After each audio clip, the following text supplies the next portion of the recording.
Alors, salut à tous, petit article sur Challenge. Renault dénonce le manque de bornes électriques pour recharger les voitures. Gilles Leborgne, directeur de l'ingénierie chez Renault, réclame des bornes publiques de recharge. On est à 25 000 en France par exemple, c'est trop peu.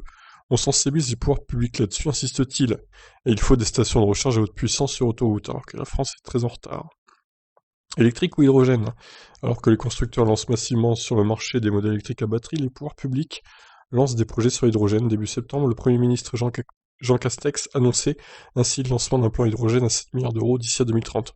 L'Allemagne et l'Espagne aussi ont leur propre projet sous la houlette de Bruxelles.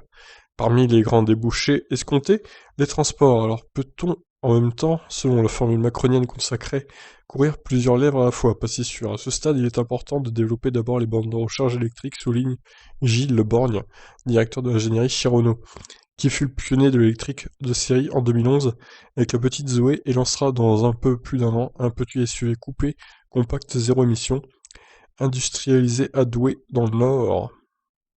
Actuellement, le problème, c'est celui des bornes de recharge. On est à 25 000 en France, par exemple, c'est trop peu. On sensibilise les pouvoirs publics là-dessus.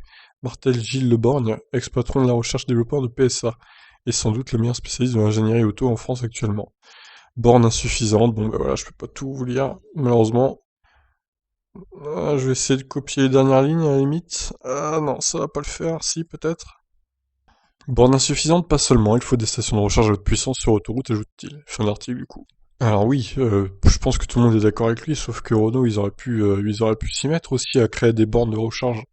On a bien vu que Tesla l'a fait, le groupe Volkswagen l'a fait, avec Unity, donc pourquoi Renault ne s'est pas associé à PSA par exemple, pour créer des bornes de recharge pour les Renault et les Peugeot, les Citroën, etc., les voitures françaises en gros.